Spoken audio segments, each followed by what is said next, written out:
Test, 1, 2. Can you hear me out there in South by Land? Hey, this is John Humphrey. Welcome, everybody, to the SunVia South by Southwest party. It's just beginning here, a little after 5:15 in beautiful, sunny Austin, Texas.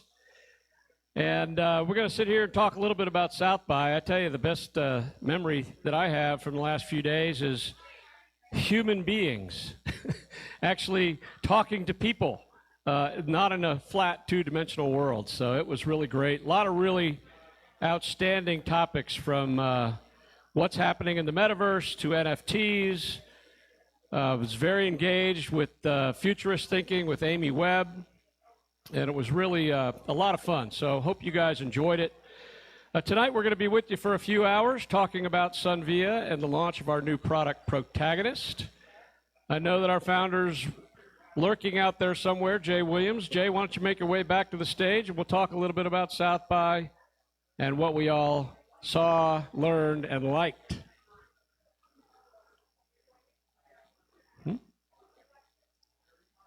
You want me to ask you a question? Yeah. Young lady, this is Miss Liz Wiley, our chief legal counsel, and all-around French aficionado. So, Liz, what was your favorite part about South by? I know you hosted a few events and you led a panel. Just tell us a little bit about that. You can ask me some very basic things about quantum computing and climate change. And as a colleague said to me, as long as you know a little bit more than the person with whom you are speaking, you sound really smart. So I hope there are no physicists in the room, because I won't last long. But it's a fascinating area, and that's what I love about South by, is making connections about, yes, quantum mechanics is complicated, but there's a role for everybody. There are anthropologists, sociologists. What does this mean for, technological evolutions, people, how we deal with legal landscape around the new technologies. It's been awesome. Yeah. So on the events you attended, what were your favorite topics? DAOs. I'm a real fan of the DAO topic, and there's another one tomorrow at 10 o'clock. I'm looking forward to that.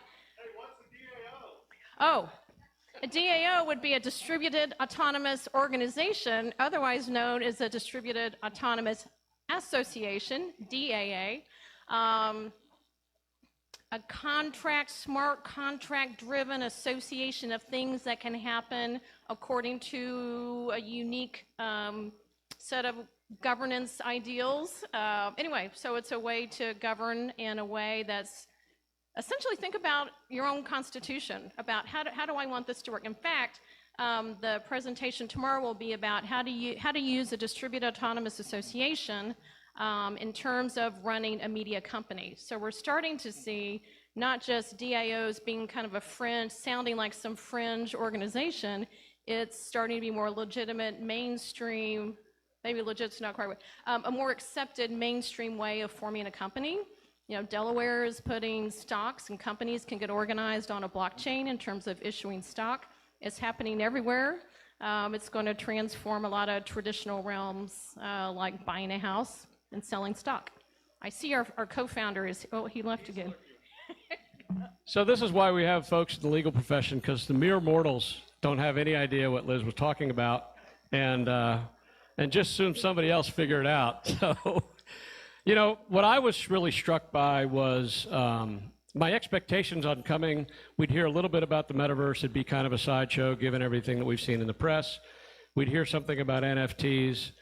I tried to go into 2 NFT meetings and was late for both of them, even though I stood in a queue for 30 minutes. So that seems to be reigning true all over. And then Amy Webb, who is a futurist, had this fascinating conversation about future of Web3, and it really played right into the playbook of SunVia, because we believe in identity. We believe in that you should own your identity. We got products coming out to help monetize advertising and give you registries to store things. So a lot of the things that we heard about this new distributed world is sort of in the playbook of SunVia. So it's very exciting. Jay, why don't you come on up here and give us a thought of what you saw this week? I saw a lot of great SunVia people hanging out. Do we have is your audio on? Yeah. Okay. Mine's not because you've got yours, but I don't want to make sure we have any feedback. Everybody There we go. Awesome. Welcome, everybody. First, I'd just like to say hi and thanks for everybody for showing up for us on launch day. Mine off, his on. We're going to use this one. Too many mics. Good? David, are we good? Okay. Awesome. Hi, everybody here and everybody that's joining us. So welcome to the SunVia Protagonist launch. So just a couple of quick logistics things. I know people online are joining and doing things. People here are joining. Lots of people are still coming. So approximately 6:15, we're going to actually start doing the demos on things. We got a few things running in here. We'll have some things running online so people can take a look and see Protagonist, but we'll give everybody a walkthrough. Also, if you see somebody with a Protagonist shirt on and you're out there and you want to actually see the app, everybody's got it on their phone so they can show you how it works. More importantly, you can also sign up for the alpha on our site. So if you go to sunvia.com, you can check it out. Also, all the various things around here have some tags so you can find out how to do that. So back to answer John's question, since he asked me a real question. You know, kind of on the opening day when we went out, there was a session where Amy Webb, who's futurist that John was mentioning, was talking to the creator of Upload, the Amazon show about, you know, how you can purchase your virtual life after death. And so one of the things I discovered quickly is that when you start seeing the ability to see movies on Amazon that are satirizing the thing that you're building something with, it's probably arrived.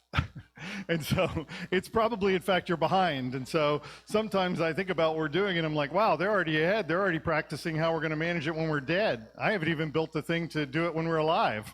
So I was learning a lot from the session where they were showing me that, and of course had to go back and rewatch episodes of Upload to think about how important it's going to be when, you know, what is it, Panera Bread and Microsoft merge, or whatever the merger was that was in the actual show, and, you know, what it means, you know, for all of us to be able to have advertising to support our afterlife.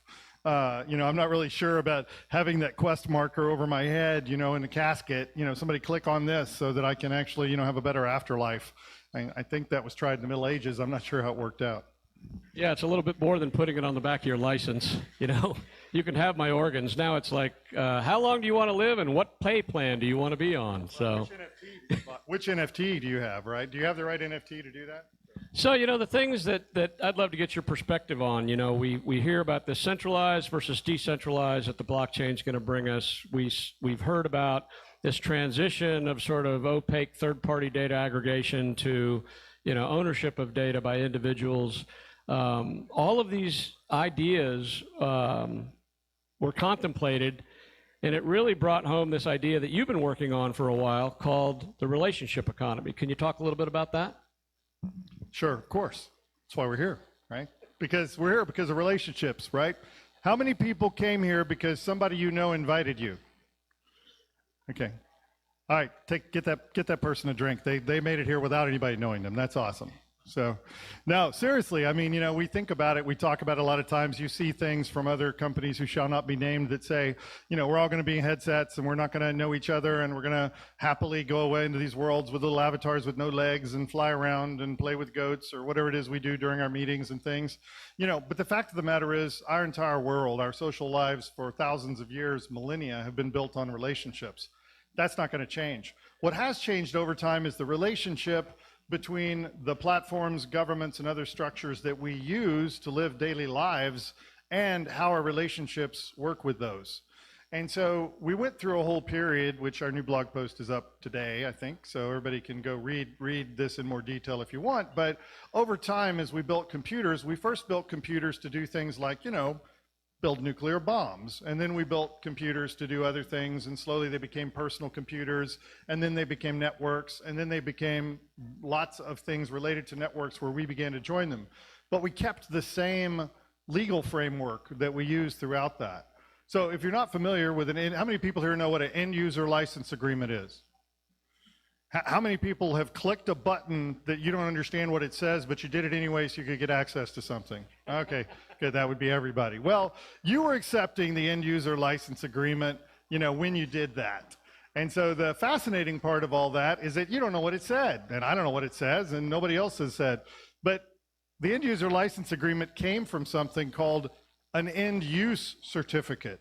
And if you've watched Lord of War with Nick Cage or something like that, you might know that an end use certificate is what you have to be able to sell weapons in different countries, to transport weapons across borders and things like that. And it was created in the 1930s to prevent the spread of certain deadly kinds of weapons, between different countries. Well, guess what the first computers were when they were building nuclear weapons and things like that?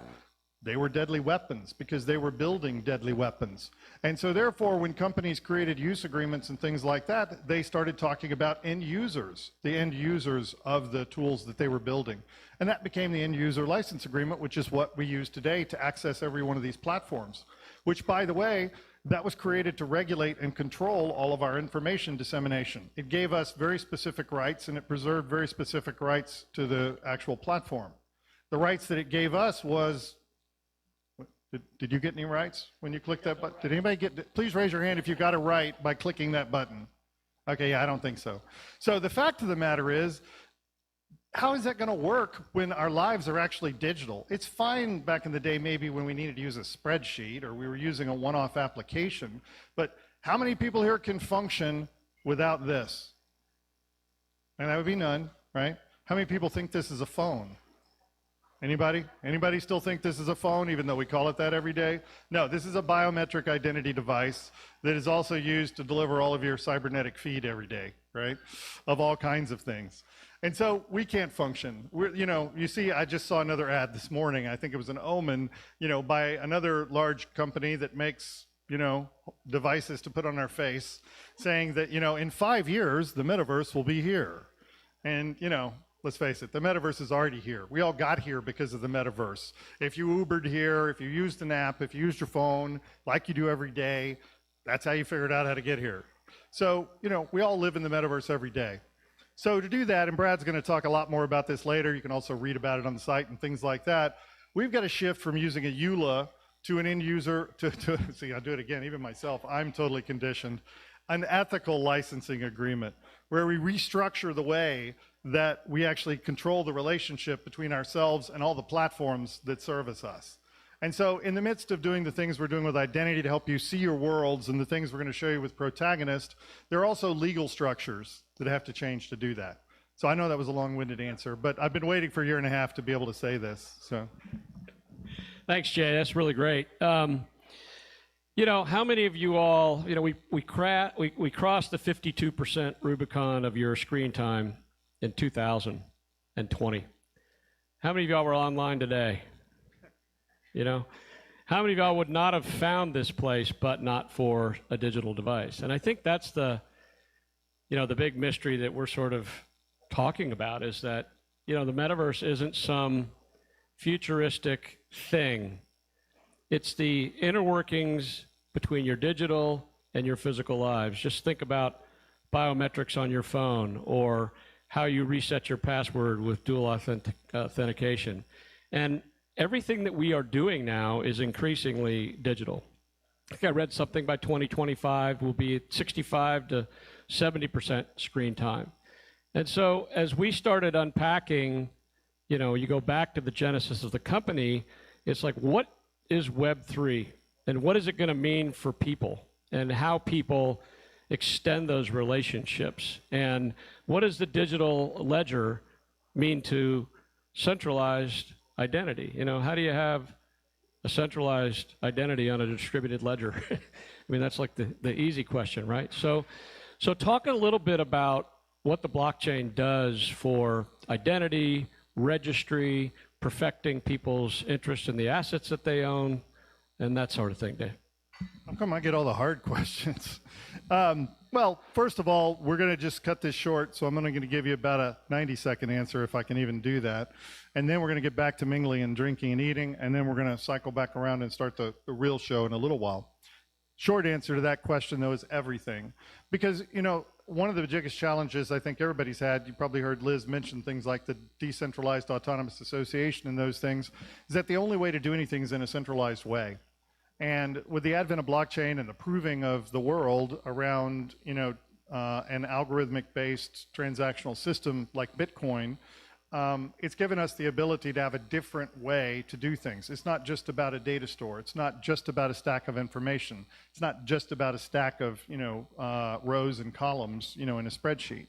Now it's all about, how can we actually enable this to work in a decentralized manner so that all of us can benefit for that? So having, just like you have, so let me ask you a quick question. So who knows what the most scarce commodity in the world is? I'm listening. No, nobody from a SunVia shirt. They've already heard this before. Water's a good choice. What else? Time. Time's a good choice. Yeah, my attention for sure. ADD me. Yes, absolutely. Here's the interesting thing. All of those are really good answers, but truthfully, there's only one of each of you.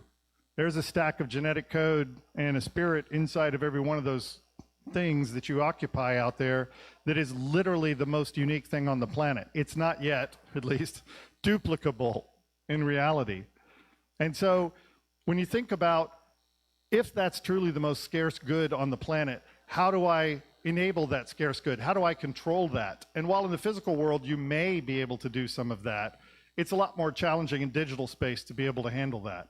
And so the first part of our mission with the DAA, blockchain technologies, all of the technologies that we're bringing to bear, AI, everything we're doing to bring to bear on this, is to enable you to actually own, just like you'd own one Bitcoin, your own identity, and be able to control that and build your own value structure on that. Because without the actual technology to do that based upon the blockchain and the legal structures to be able to do that based upon our Swiss-based decentralized autonomous association, you couldn't do it. You have to have both. Our investors always joke, GJ, most times you have a software company, I'm complaining about how many developers you have. Now I'm complaining about how many developers and lawyers you have, because, we have almost the same amount of each, How many lawyers are in the room? Seriously, you'll see there's more than you think out there. Some of them didn't want to raise their hand. They were embarrassed. I know who you are. Anyway, so I'm going to hand it back to John for just a minute, but we're going to let everybody mingle, chat, everything else. And in about 20 minutes, we're going to come back and show you Protagonist. So thanks for coming, everybody.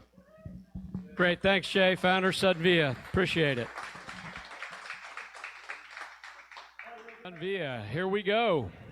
Don't stop mingling, don't stop eating, don't stop drinking. I'm just going to stand up here and talk at you. So you can ignore me, and it's really okay.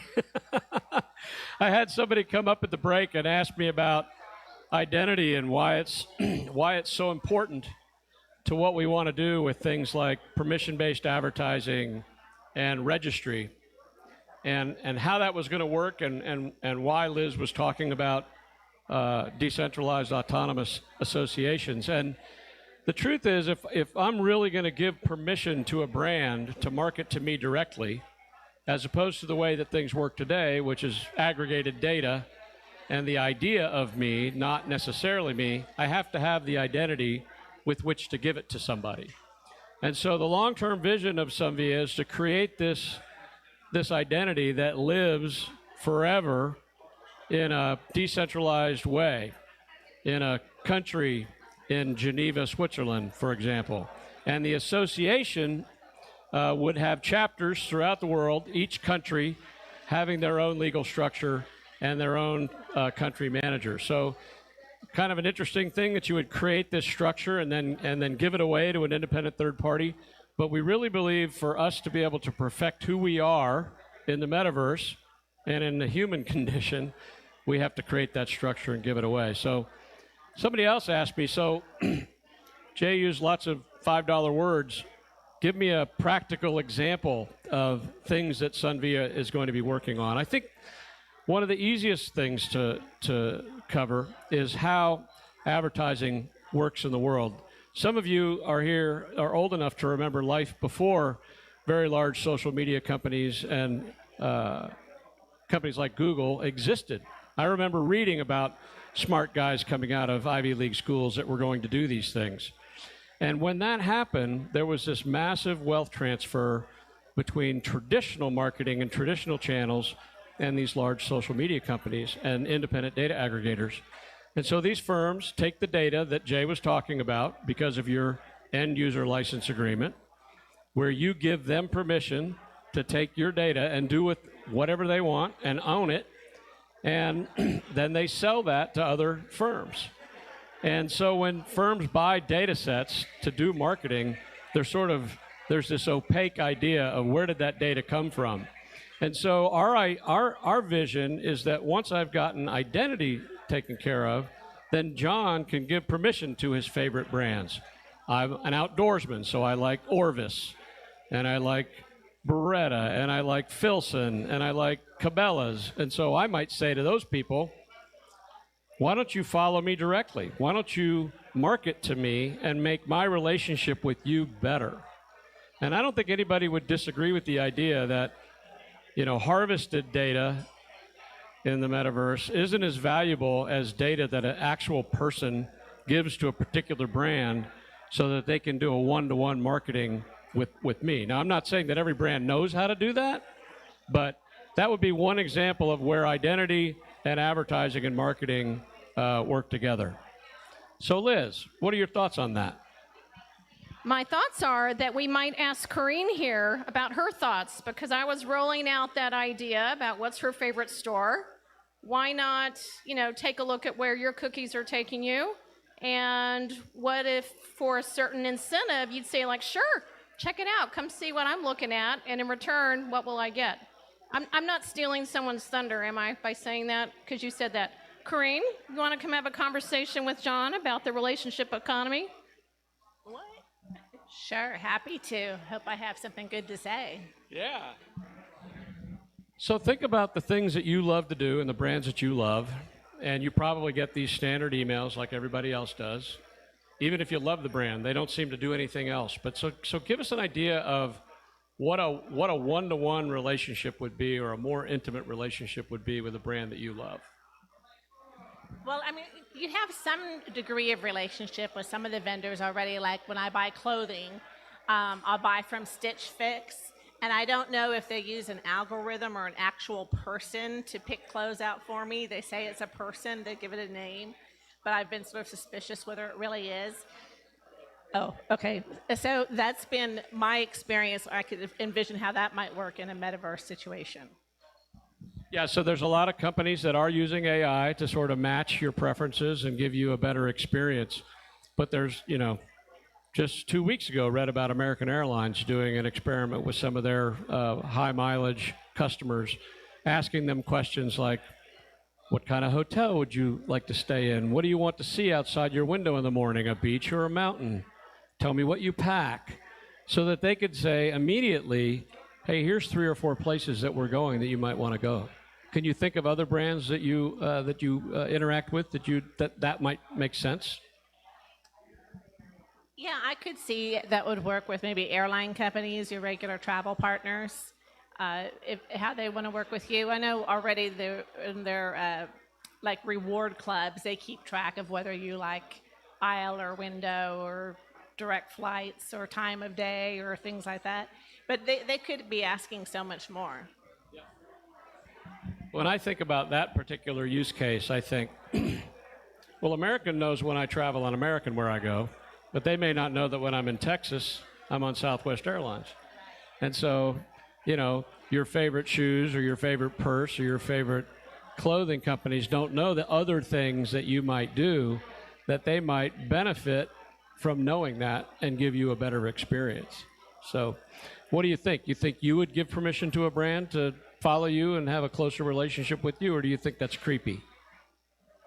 I think it depends on the company and if you trust them and what type of information you're sharing with them. I think so much of our information is already shared without our permission, right? The people are buying our grocery patterns, and that's already all known. So there's a lot out there that we don't know what they're doing with it. So being able to know how it's being used and control it would definitely be better. Yeah, I don't think we got social media companies in the 5 trillion market cap range without them doing a whole lot of things really, really well when it comes to marketing your data. So from a identity perspective, I'm just curious, do you worry about your identity out on the internet, on the web, in the metaverse, and all of these places we're talking about? Well, that was a good question for me. You don't know this about me, but a cyber bot stole my identity on Twitter. And I had to file a takedown order. Good thing I'm a lawyer. I had the resources to do that. But yeah, there's a story on BuzzFeed about it, about what they did with it. I said they didn't use me for catfishing men. They used me as a face of cybersecurity. So I guess they thought I looked smart. You know, it's funny, the younger crowd, I'd be curious, folks that are, maybe under 35 or 40. I've got kids, they're like, Dad, everybody knows everything there is to know about you. So why do you worry about that? And yet, they don't have really much to lose.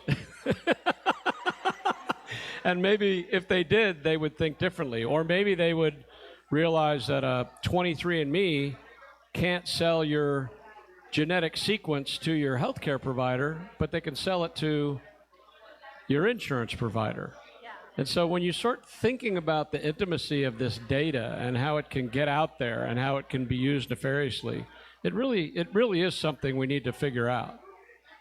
Yeah, I think a lot of people have sort of given up on the notion of privacy. If you're a certain generation with a certain digital footprint, people probably already know everything they want to know about you, from cookies and websites. And I find younger people to be more concerned about privacy. My son said he would never do 23andMe or Ancestry.com. He doesn't want anybody to have that information about him. So I think they're getting savvy about that. And because once it's all been opened up, how do you shut it back down? That was one of the things I think that surprised me this week, was how many people talked about self-sovereign identity and privacy and security as if all three of those things are the same thing. And it was a younger generation too, not just the old fogies like me. So what do you think it would take for that to gain momentum? Well, I was just talking with another lawyer here about being part of the IPP, the Privacy Practice Association, that looks at these things. We don't have federal law on privacy and security. There is some in healthcare. California passed the California Consumer Protection Act, and Europe has a GDPR. We don't have anything here in this country, and that really makes people, I think, more suspicious of the information that's out there and a little more hopeless about trying to control it. Yeah, I heard, anecdotally, I heard somebody who is a European say, well, it looks like the Americans are finally getting with the program as it relates to GDPR. So maybe we are. Better late than never, I guess. But to bring sort of that whole security and identity thing back to the, permission-based advertising, there's companies doing that today. There's browser companies that are rewarding you for supporting a particular brand. There's niche companies that are telling you who are the people that are buying your data. But when you go back to the origins of where this data comes from, it's not a very good picture. So there's third-party data, which is clearly the largest amount of data, and that gets aggregated and sold every single day. There's first-party data, so that's American Airlines knows when I log in, or Stitch Fix knows when you log in, and they gather that data about you to have a better experience next time around. Amazon's very good at that. And then there's this concept of zero-party data, which is the data that I get from you when I engage in a conversation with you. And that's even better, but it doesn't cross what we call the trust Rubicon, where I'm giving you permission to follow me, to know that I shop with your competitors, to know that I spend more in the back half of the month than I do in the front half of the month, or that there are expenses coming up based on my lifestyle or the age of my children, or I go on vacation every March, that sort of thing. Do you think that would make your life better or more difficult? Well, it's hard to say. I could see benefits to it. If it's structured in a way that it's more protected, I think that would be beneficial. It sounds like it would give a more dimensional profile of the consumer, which should be beneficial. Maybe. Okay. Well, thanks for joining. Appreciate your insight. So there you have it, folks. A little bit of the jury's out on permission-based advertising. Some people think it gives a better experience, and some people still worry about their identity being secure in the metaverse. I'd be curious if I got any brave souls out there that would be willing to answer what they think the metaverse actually is. Anybody brave enough to answer that question? It's funny. That's probably been the widest answer that we've gotten here at South by. On the one hand, it's here today, and we have digital lives. On the other hand, it's this futuristic virtual reality where we're all sort of floating around with technology. And I think we've got to reconcile that. I mean, I think there's a lot of things that technology can do to improve our lives. But when I think about living every day, I'm one of those guys with 150 to 170 user IDs and passwords. And we're all struggling with how we keep those track and how we keep track of which one did we use and which password. And, some of us are using one password and some are using LogMeIn. But I think that's probably one of the next big challenges that we'll see as it relates to self-sovereign identity, is tying that identity to more security so that you can feel good and feel safe about your likeness out in the metaverse. Right, everybody. We got all kinds of fun stuff going on, crowd filling in. I'm going to have our founder, Jay Williams, come up here in just a minute, but somebody was asking me about a session that I was in where it had three of the leading gamers were talking about gaming and the sustainability of gaming. And, we really don't think about how marketing and gaming fit together. But, in the old days, it was about, getting somebody to click through, getting them to stick around, and how long their screen time was in a particular game. And what's beginning, this relationship word keeps filtering in. All three of these CEOs, we had Andrea Cuthright from Amazon, who was hired away from Disney Plus, and Bill Magnuson with Braze, and Bernard Kim, who's been the CEO of Zynga for 17 years. So it was a huge group of thought leaders, and it was really interesting to listen to them talk about the long-term thinking of how to engage gamers and how to make it more valuable and how to market to them directly. And I almost felt like they were reading our script because they were talking about relationship and the intimacy between gamers and brands. So a lot of stuff going on there. And I think, okay. You ready? You ready? I don't know. Can I ask you some questions? Yeah. I'm going to ask you a question and you answer it. Couldn't you come up on stage? Wow, that was the hot seat. I was just getting a good view. No. John Humphrey. Jay Boissette. How are you, Jay? Good, how are you? Have you been going to a lot of the sessions this week? I have. Been to a lot of AI sessions in particular. What has struck you the most? So first, if you'll answer me, what do you think the metaverse is? Question, and then I want to hear the most interesting sessions that you've been to. So what was first about the metaverse?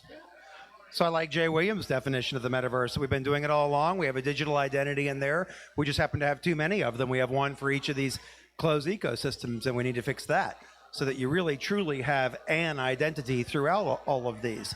And then all of these other things you layer on top of it, VR and these other things, those are just extras for it, extra features, extra capabilities. But just giving that level of identity and trust throughout all of these places is, to me, the most fascinating part. See, and you were just over there sitting. You didn't think you had anything to say. So AI is a specialty of yours, or you were just trying to learn more about it? Why don't you just tell us a little bit about what you do and why that's important? So I'm an AI and HPC technology strategist at Dell. So I do AI and HPC, high performance computing, all day long. And I've been going to a lot of the AI sessions here to try to figure out the applications people have been successful in using it for and what they think is going to be successful next. So, of course, we all know we see with our eyes, we talk with our mouths, we listen with our ears. So computer vision, natural language processing, these are obviously the big things. But I wanted to see what the other trends were in using it for back-end applications, for making autonomous infrastructure and things like that. So obviously you know the names of some of the gaming CEOs I was talking about, and obviously your platforms are very well known in gaming. What is your idea about how do you respond to our sort of this permission-based marketing idea where brands like you are trying to get closer to the people that are actually doing the work? Is there much going on in that area? No, I do all the back-end stuff. You need to talk to like Jay Williams or Amber Allen's back there or some folks like that who understand the gaming stuff. I have an Alienware. I would not call myself a gamer guy, though. Fair enough. So is it the AI engines or the machine learning engines? You know, people use artificial intelligence in a lot of different ways, not always in the right way. So could you just sort of break down the difference between traditional analytics, machine learning, and artificial intelligence?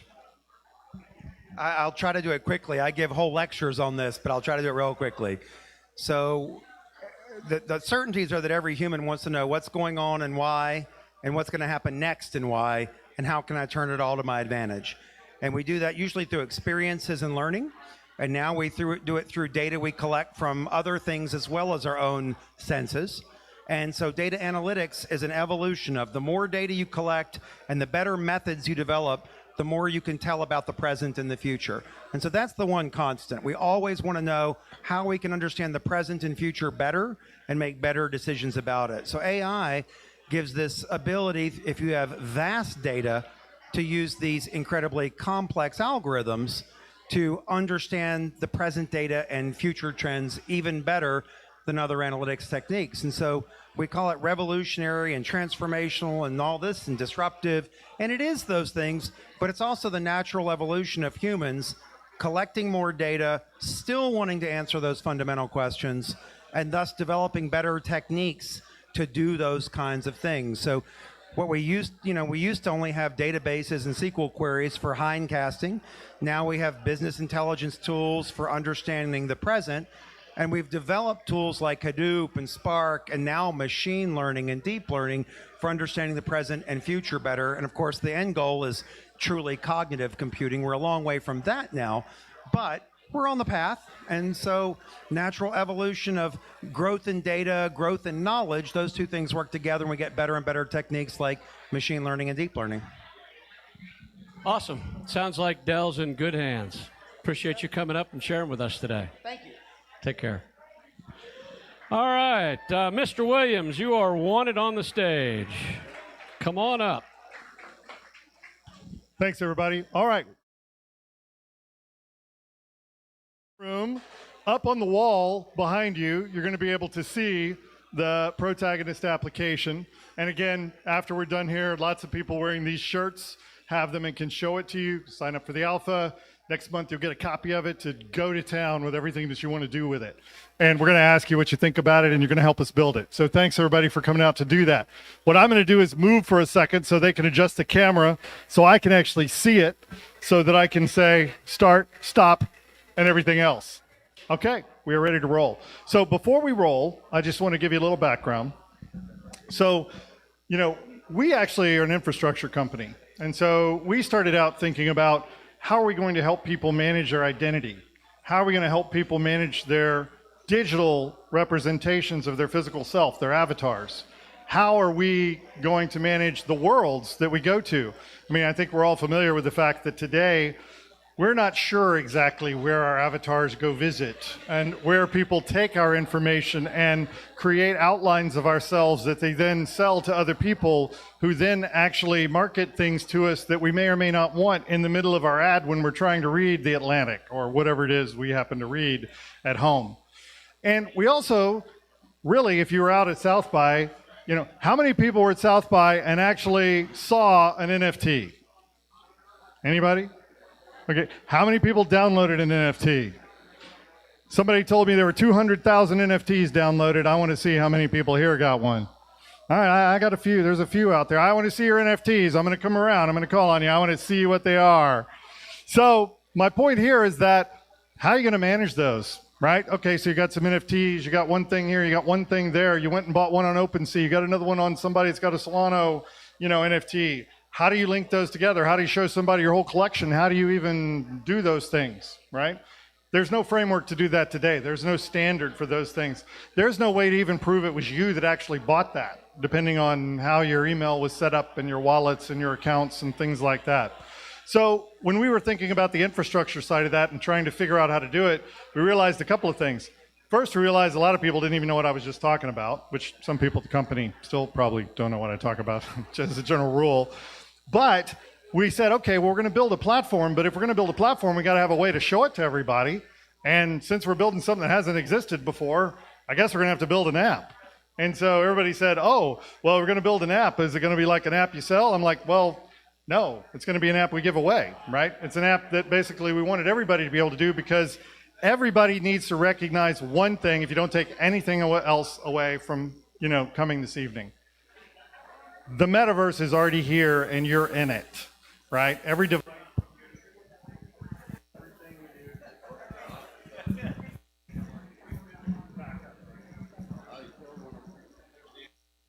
What's dead? There we go. Back up, back up, back up. So now when you got those NFTs, you ask them how they're backed up. Now you understand. That could have been your NFT that just disappeared.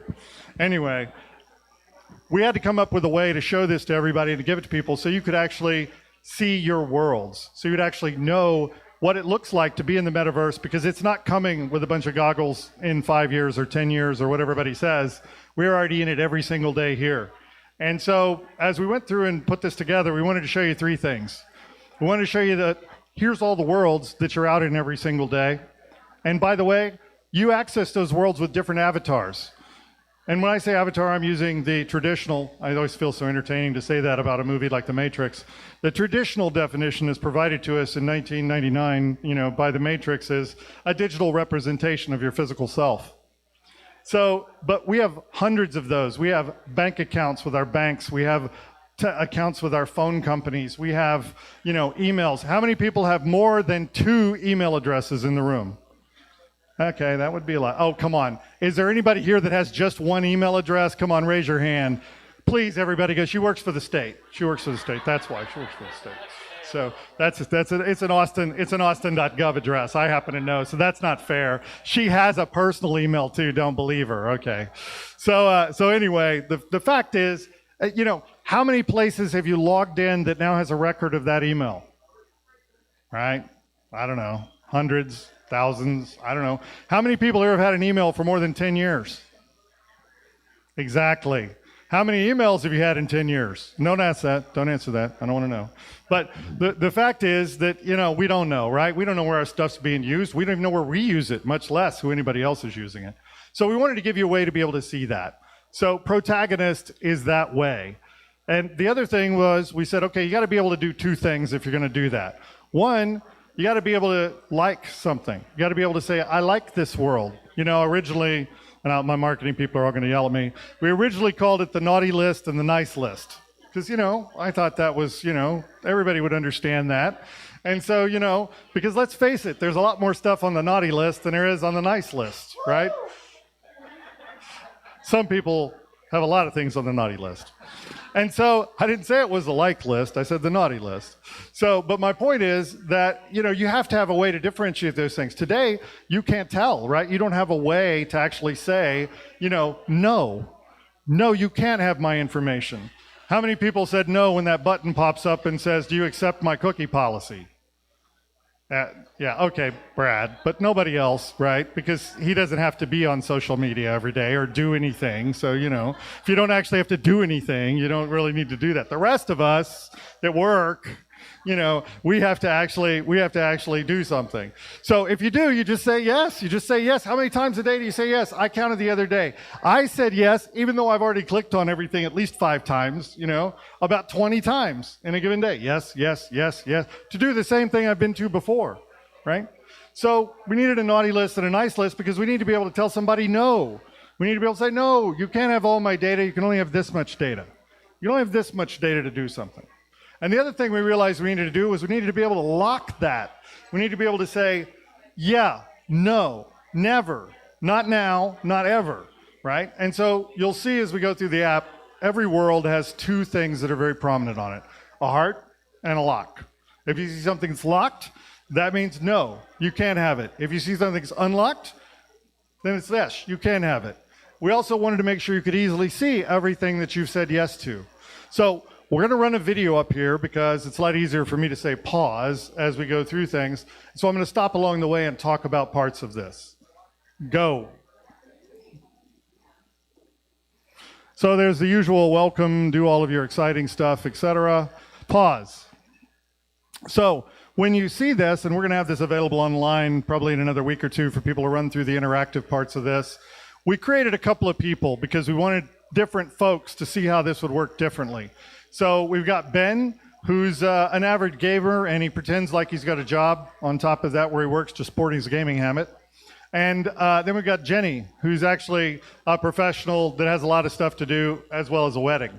And we want to just show days in the lives of them using these kinds of tools so they could begin to understand and begin to see their worlds. Play. Pause. And I'll figure out where we are. So as we go through each of these sections, we've got some explanations about how it all works. I know it's hard to read on the screen, so I'm just going to play through all of them, but when you actually get the app in your hand, you'll get to see all these wonderful controls. Play. We're learning about things. Pause. So one thing you're going to see down at the bottom, this is our navigation bar that's down at the bottom. To navigate this thing in a different way, we knew that you were going to always need to know, which avatar am I? Because when you're in a gaming world, let's say you're using Epic and you're playing Fortnite and a bunch of Epic games to do things, you've got an avatar that's used for your gaming handle that's connected to Epic. And you don't probably use your real name as your avatar. Some of you may do if you're very brave, but most people do not. Right? So if I'm, Conan 47, right? I've probably got an avatar that probably doesn't even look like me, hopefully. Hopefully it looks like Conan, right? So we wanted to be able to always be able to tell which avatar is active because that determines the decks that you have. If you look to the left, you'll see there's a little deck of cards. So as we were thinking through, how do we describe all these millions of worlds and all of these things that we were doing, we decided that the best and easiest way to do that would be to use the concept of cards. So every world in Protagonist is represented as a card, and there are two sides to the card. The front side of the card, as you're going to see in a minute, is going to illustrate the media associated with that card. So what the world wants to show you, what the world wants to tell you. The flip side of the card is going to show you a bunch of detailed things, like which actual avatar you've used to actually access that world.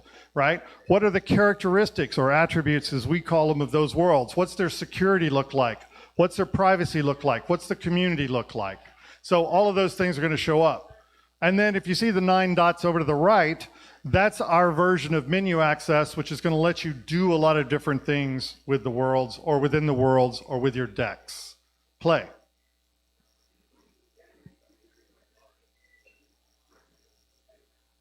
All right, so we're going to take Ben first. And we're going to do a couple of things. Pause. So the first thing we're doing, and we skipped, by the way, registration and all that boring administrivia stuff that comes in, but we're going to say, hey, we need permission from you guys, just like you've already given, whether you like it or not, permission to everybody else, to basically sort through your cookies, to look through your contacts, to look through your bookmarks, to look through those things. Why? Because that's the breadcrumb trails that you leave for all the people that, in an unpermissioned way, do things with your identity. In our case, when we bring it together, we're not going to keep this. We dispose of it after we're done, but we use it to build your worlds list so you can actually see everything that you go through and do. And by the way, when we're processing your cookies, like for example, when you go to Target, Target puts 27 cookies on your machine, right? The first one of those, is for Target. The other 26 are for all of the cross-tracking and everything else that everybody else does for Target or with Target. So anyway, we're going to gather those all up for you, and instead of being an arcane bunch of text files that you can look through, we're going to show you that in the context of all the worlds that exist and are cross-tied across your set of worlds that you use. Play. So stop. Sorry, pause. That's okay. We'll talk about that in a minute. You'll get a quick summary at the end of that that shows you how many worlds we found, you know, how many avatars we found that you have, whether we have access to them or not. So for example, you may have logged in with your Gmail account, but we found 16 cookies that referred to 3 of your other email accounts, which by the way, means that all those third parties know about all those other accounts too, right? So now you'll have the same information they do. This is our world screen that you see here, and every world appears as one of these squares. You're going to see we use 3 different geometric shapes throughout the application. One's a square, which every world's represented as a square. One's a circle, which is every avatar that you have is represented as a circle. And when we get to digital assets, we're using hexagons. As, by the way, Twitter just decided to use hexagons too, so I guess we picked right, but I don't know. Anyway, so these worlds actually, as I mentioned, have a heart and a lock on them, and you'll see some of them locked and unlocked. Down below in the interface, you're going to see your deck over on the side that's selected, and you'll also see public. Your public deck always contains every card that you've granted access to people to publicly. So when you've said yes, or put them on the nice list, they're going to be listed in your public deck, so you can always see who you've permissioned, right, in all of the worlds that you live in. Play. So you can slide around with your fingers and do all kinds of great haptic stuff. Pause. This is an example of a world card. So we've gone into the South by Southwest world. As you can see from the logo at the top, you can still see hearts and liked and things like that. And now down below, you can actually see the different media. So in the case of South by Southwest, that world has picked a bunch of things. So if you went, for example, to the main Southwest page, or if you went in the South by Southwest Go app, you would see the things of the day, right? They would be publishing out for everybody else. One of the things that's interesting about worlds is that when we talk about worlds, why do we use that name? Why didn't we just say websites? Why didn't we just say app? Why didn't we just say whatever? Well, the answer is because every world you go to today has all of those things. And all of those things consist of their world. They want you to leave the web and go to your app. Apple wants you to get off the web and go into an Apple world. Google's getting ready to do it to where you go to the Google world to do things. We're going to go back to the world of portals.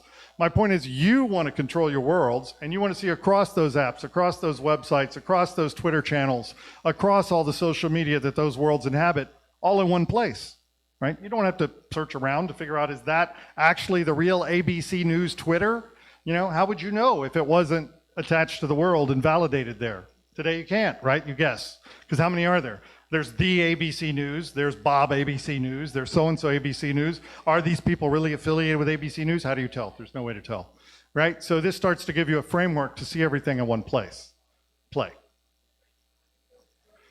And you can scroll through these. There can be lots of them, all kinds of things. We'll talk about our transparent advertising program and how we get you directly connected to your brands and that stuff as we go through this. Pause. Here you can see the flip side of the world card. And those things I was talking about, like the size of the world, the communities attached to it, your ability to share it with somebody else through your regular sharing menu, your ability to link directly to the world, all of that's actually right here so that you can see it, right? And you can just move straight to the world if you want to leap to the world straight out of the application. Play. More stuff. We got all kinds of stuff. You'll see our beautiful SunVia logo over in the end. That means that this world happens to be a member of the Transparent Advertising Program, which South by Southwest is not yet. We're using this for illustrative purposes only. Your mileage may vary. Just pause. So now we're moving back up to the main world that you just saw us go to. Play. Pause. So when we get to the end here, you're going to see this. You're going to see this all over the place where it says learn more, join the alpha, those kind of things. Please, everybody here, we desperately want everybody's feedback on this as we construct things. We've got super detailed, video walkthroughs. It works so much better if we could just chat with you and show you. So we're going to spend our time here tonight doing that with everybody, showing you what we're doing, walking through the stuff with you next to us and things like that, and as opposed to talking at you. And we'd love everybody here to join the Alpha and come with us and be able to see your worlds better. So with that, John. All right, thanks, Jay. Appreciate that. Pretty exciting. You know, software development is difficult. And so we start with these kinds of prototypes because we're trying to visualize something that's never really been built before. And, you know, people ask all the time, why do you take resources to build these kinds of things? Well, first of all, we can give you a visual representation of how it's going to work. Second, we can get feedback in real time before a coder lays a line of code, which, trust me, saves a lot of time. You know, worked with software developers for 35 years. They all think they're designers. Every single one of them thinks they know how to design screen flow. So, and then the last thing we do is we figure out how to chunk these things up into deliverables that we can get out in a timely manner. So when you think about our development cycle, Protagonist will be out at the end of Q2 this year into Q3, so probably the July-ish, and that will be our first full product. And then that will be followed by our decentralized autonomous association, where we're storing identity.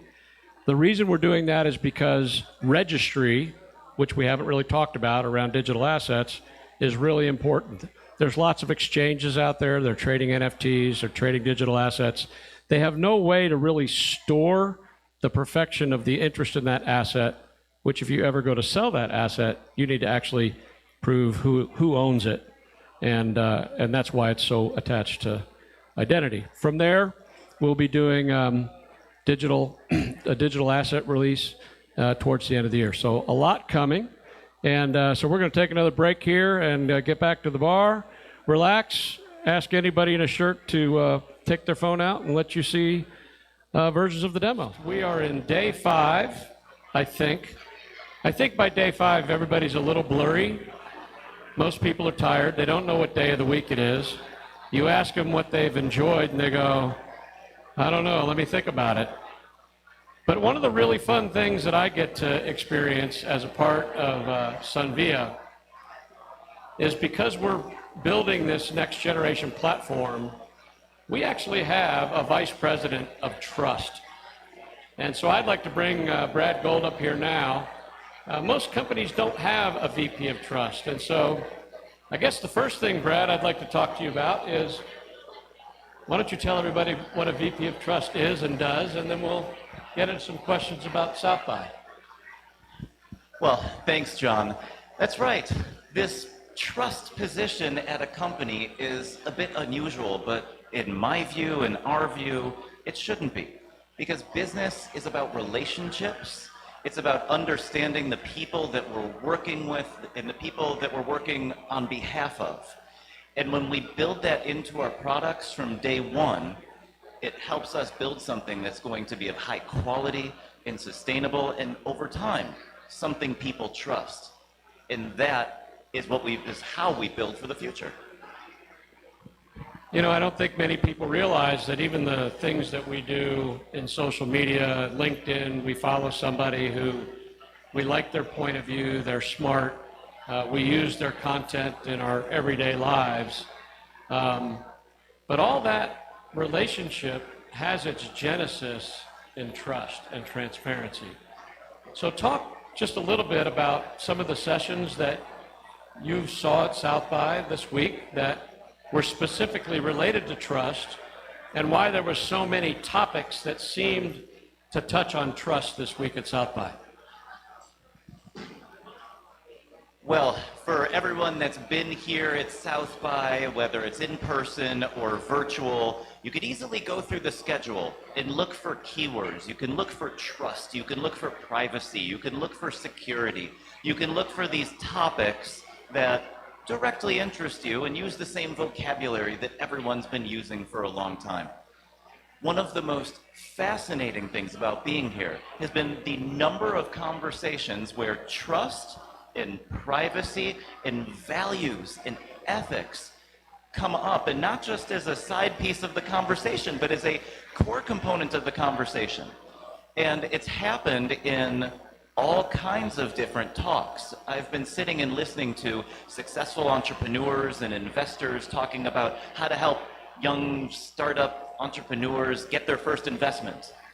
And usually those are conversations that are heavily about having a great pitch deck and making sure that you approach conversations the right way. But then very quickly, these conversations are turning to trust, sustainability, values, the underlying reasons why we build these products, why we all come together, why we are all so excited to see each other after being mostly at home for the last couple of years.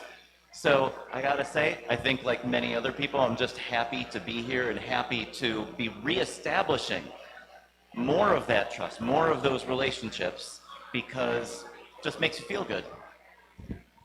So I know you've got some folks you want to talk to, but before we go there, you and I both attended a session by David Brooks where he outlined the obvious fabric of the United States having a left side and a right side, and there was a number of tools that he talked about using to bring people together. I mean, do you remember that talk? I mean, it had a real impact on me because I think what we find out as humans, we have a lot more in common than we don't. And the whole session was about how we build those bridges, how we become better listeners, how we become less entrenched in the particular idea that we have just socially as people. And so it meant a lot to me. Maybe you could share a little bit about how it made you feel, and then I'm going to turn this over to you and let you interview some folks. Well, thanks, John. It makes me feel as though the world is maybe not such a bad place. And that is an incredible conclusion to feel, even just in the slightest amount these days, because there's a lot of horrible stuff that is going on in the world, everywhere, and has been. And we don't want to diminish any of that. But when we can all come here and come together and listen to a reporter talk about trust, talk about establishing relationships, talk about the ripple effect of how that impacts people's lives and society and business, it is very, very positive to know that so many people are talking about this and talking about it from different angles and different perspectives. In that conversation, I met people from all over the world that were in that crowd. And that was also very, very impressive, because that means that we're all looking for the same thing. We do have a lot more in common than we have different. So you're going to talk to some folks and take us on a little bit different tact. So with that, I'm going to turn this over to you, and I'm going to step aside and let you take the moderator's seat. Thanks, John. Appreciate it. So throughout the evening, you've heard us talking about protagonist. You've heard us talking about metaverse. You've heard us using some words that a lot of you have heard many times before. Some of you didn't hear until yesterday. And a big part of what we are doing at SunVia is making sure that we do not proceed with misunderstandings. We don't proceed with assumptions. We like to have a lot of conversations about what does trust mean? What does privacy mean? What does metaverse mean? We know. We've been talking to people, as I'm sure all of you have. If you ask them what it means, we get different answers from different people. We'd love to hear some more of those answers, and I've actually got a guest that I'd like to bring up here. Alexander, you want to come and join us for a minute?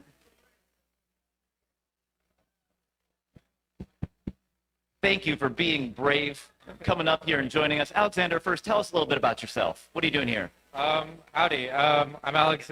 Okay. I'm Alexander. I'm here with my friend Eric, who is an acquaintance slash former student of Brad here. Right now, I'm working as a project manager for a software startup in Austin, and I'm here just to learn about metaverse and everything. Okay, metaverse. When was the first time you heard this word, and tell us, what does it mean to you? It was fairly recently when I heard about metaverse. I'd say pretty much when Facebook changed their name to Meta is when I heard about metaverse. And to be honest, it's it's not a term I know well, and it sounds scary. It's I think there's some concerns around kind of how we will adopt it as a community and as people. But yeah, I think it'll change social media. Interesting. Okay.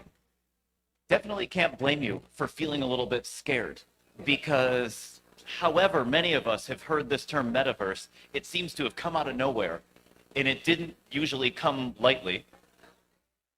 Oh, I was standing a little bit too close to something else there. The electromagnetism here. And it was starting again. Interesting. Okay. So, when we've heard this term metaverse, it doesn't typically come at us like a low drip, like the water that wasn't coming out of the faucets a little over a year ago here in Austin. It's usually coming at you like a fire hose. And so people don't even have a chance to step back and think, what does this mean to me? What does this mean to the people around me? And we need to encourage everyone to do that because the whole point of living our digital life, the whole point of recognizing that we're in the metaverse now is that we're all in this together. We don't know each other, do we? No, we just met about maybe 20 minutes ago. So did you know that we were in the metaverse together? Are you right now? I mean, I don't know if this is like a the Matrix question or but yeah, I suppose if you define our interaction as it could be equivalent to what we'd expect in the metaverse. It's fantastic that you bring up the Matrix. You're certainly not the first one to bring up that movie or lots of other pop culture history that has shown us what the future might look like. So, referring to movies, Matrix in particular, is a wonderful analogy because it's a movie all about recognizing the lack of ability to understand when you're in a digital life or a different place versus the quote-unquote real world. That's a big reason that we're here, to help let people know that metaverse in their digital life doesn't have to be out there. It doesn't have to be in an abstract sci-fi film type context, but that we're already living our digital lives. So let me just ask you, what have you used your phone for today? Today, normal Tuesday, I've probably used it to stay up to date with emails, Slack messages, occasionally checking TikTok or Instagram. But yeah, just connecting with others, I suppose is the word or the term. Okay, so you are communicating with your work colleagues. You are socializing with friends. You are maybe doing some personal banking or buying things, engaging in commerce, right? So you can do that all on that great little device that sits in your pocket. However, what you do in one area of that device doesn't necessarily translate over to the other areas. And that doesn't necessarily match who you are as a human being, because you don't live your life in little compartments. You like to go different places. You like to be yourself, and you like to have control over your own life. Is that a fair thing to say? Definitely.